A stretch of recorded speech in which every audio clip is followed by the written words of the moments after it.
shipping wars, aren't they just my favorite thing on the planet?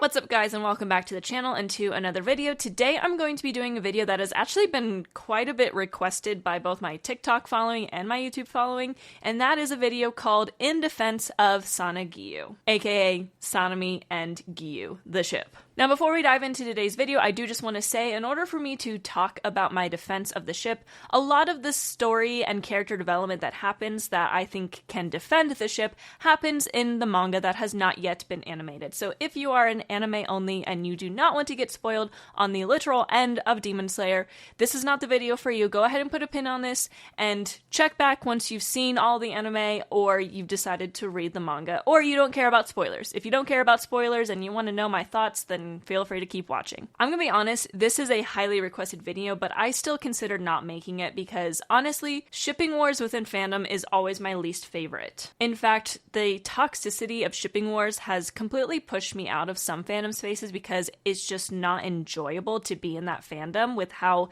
toxic the shipping wars are. For those of you who have maybe been with me for a super long time, you might know that I actually started out as an Avatar: The Last Airbender content creator.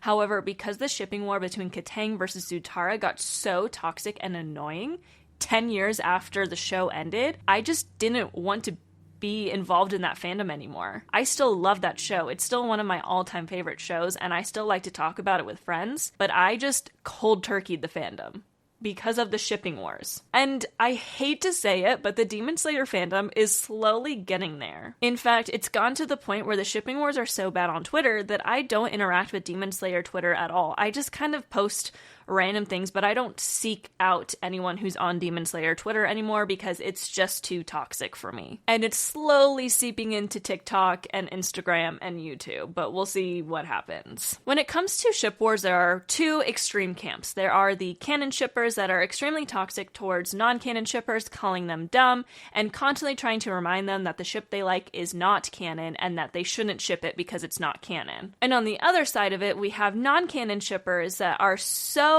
wrapped up in their ship that's not canon that they are willing to say lies about the show or make things up just to support their ship, or mischaracterize characters, which is my least favorite thing, was when you mischaracterize someone in order to support your non-canon ship. Canon shippers need to understand that people are allowed to ship non-canon ships. It is a fantasy. It is a fan fiction. It is okay if you, like these two characters that never interact, you're like, you know what? I could see that. And non-canon shippers need to understand that their ship is just not canon, and they just need to live in that world of non-canon and be okay with that. But for some reason, people just can't do that. What I want to do today is I want to debunk some of the most common things that I hear from the very toxic canon shippers trying to say that I'm stupid for liking Sanegiyuu. They'll bring up certain points that they use to say it's not a canon ship, when in reality those points are debunkable, and also, just let me ship my non-canon ship. I don't care that it's not canon. I just like it. I am in no way, shape, or form trying to fit Sanegiyuu into a canon box. I am just trying to offer up reasons why I personally like the ship in defense of Sanegiyuu. So let's debunk most common reason number one people give me when they say you shouldn't ship Sanegiyuu, and that is that they canonically had wives and kids. So they actually only canonically had kids. We don't know if they actually got wives. It is insinuated because it is Taisho era Japan, and it was not super common to have kids outside of a marriage at that point in time in Japan. It did happen though. Like it wasn't something that's like a new thing that happens where people have kids when they're not married. But all we know is that they had descendants in that final chapter. Nothing more, nothing less. They were not reincarnations, so it does mean that they canonically had children, but we don't know with who, what happened. Now, I'm just gonna say, I'm not gonna sit on this point for very long because I kind of actually want to talk more about my issues with them having children in another video where I talk about the Mark curse and why I think there's a high probability that it was broken with the defeat of Muzan, or just wasn't exactly how we think it stacked up to be. And I think the fact that Sanemi and Giyu had kids is a surefire sign that they did not die before 25, because they were around 22 at the end of that battle. And you mean to tell me the two characters that handled trauma the worst in the entire story had kids in the 3 years maybe that they had to live, knowing that they probably had a shelf life of life. Anyway, that's another video for another time. But the only canon thing is that they had children. And even if it's canon that they did have wives, because you can kind of conclude that they probably did, I argue that why would I really care about a ship between a character that I love and an unnamed person that we know nothing about? While that might be canon and that might be what actually happened, I don't see the reason in me investing in a ship between a character that I love and a character that I don't even have a face or a name of. Yes, I can sit here and tell you, Sanemi and Giyu probably got married and had kids. However, why does that stop me from being like, you know what, maybe they found love with each other for at least a little while? Bisexual people exist, by the way. And yes, they also existed in Taisho era Japan. So if you see someone ship Sanegiyuu and you want to tell them, well, they canonically had a wife, just don't tell them that. They know. Number 2. And this one I'm going to spend a lot more time on. They hated each other. So this is going to require me to break down both of their characters, but honestly, this whole argument, which is the most common one that I see, is just a blatant misunderstanding of both of their characters. Not to mention, have y'all ever heard of the most popular ship trope, and that is enemies to lovers?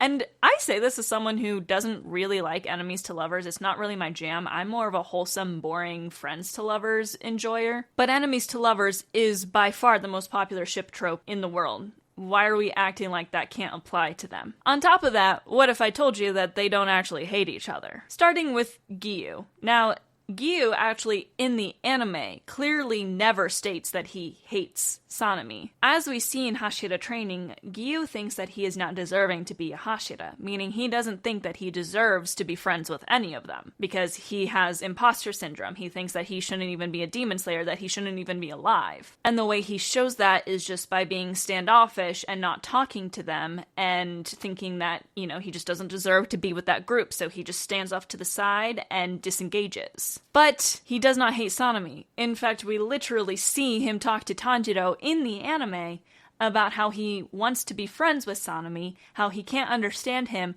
but he wants to bring Ohagi the next time he sees him so that Sanemi will like him so that they can be friends. Giyu does not hate Sanemi. He wants to be his friend. He just doesn't know how to go about it because he's very awkward and socially confused. Then you have Sanemi. Now, Sanemi currently in the anime, you can argue he hates Giyu. I think that much is pretty clear. However, Sanemi is a very complicated character. I'm gonna make a whole video about him soon. I know I keep saying that, but I promise it's coming soon. Sanemi represents the other side of the coin from Tanjiro's story. If you haven't noticed, Sanemi and Tanjiro have very similar backgrounds, with their entire family being slaughtered by demons, with just their one next youngest sibling surviving, and having a family member turn into a demon. Now, of course, they were a little bit different in the fact that Nezuko got turned into a demon and was the one survivor but didn't kill their family, while Sanemi's mom is the one who got turned into a demon and then he had to kill her. But that's actually really important in understanding the fact that Tanjiro represents having something like that happen to him but still remaining kind to people and choosing to focus on the positive side of things, on the fact that his sister is still alive and that he can protect her, while Sanemi just goes off the rails. He doesn't know how to handle his emotions.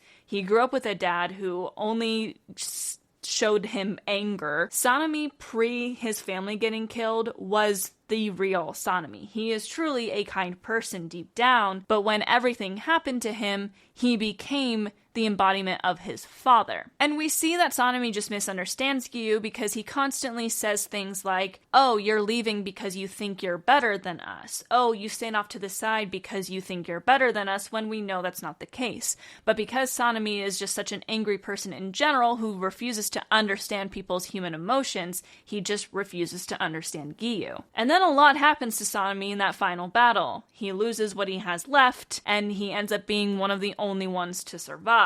And we see a change because of what he goes through, and because of how that battle changed him. He actually goes back to the real Sanemi. He becomes a lot kinder again. He's smiling. We literally see him act very kind with Nezuko. We see him smile at Giyu in the final Hashira meeting. And then on top of that, we see them eating together. Sanemi and Giyu are eating a meal together in those final panels. Giyu never hated Sanemi. And Sanemi, if he did at some point hate him, it was all out of a misunderstanding, and then he grew to change back into the person that he truly was, and once he was restored back to the person that is truly inside of him, he was friends with Giyu. Now again, I'm not trying to fit this ship into a canon box. I know at the end of the day that the likelihood that they ended up together is next to nothing. However, what people see in Sanegiyuu is enemies to lovers, is the fact that Sanemi changed at the end of the story and grew to like Giyu at least, and that Giyu always liked him. He just didn't know how to handle himself because he didn't think he belonged with the Hashira or deserved to be friends with any of them. Just using the they hate each other as a blanket statement to say that you're stupid for liking this ship is, one, kind of silly because it's non-canon and most of us that ship it accept that, and two, is just a blatant misrepresentation of the characters. I'm gonna be real with y'all. I usually don't ship non-canon ships because there's usually not really anything to back up them liking each other, and that is still the case with Sanegiyuu. The only reason that I really like it is because they were the last two surviving Hashira, outside of Tengen, but Tengen was retired, he wasn't a part of the battle, and he has 3 wives. The idea of them finding each other, at least in a friendship type of way, is really, really nice to think about. Especially when you consider that while it's 2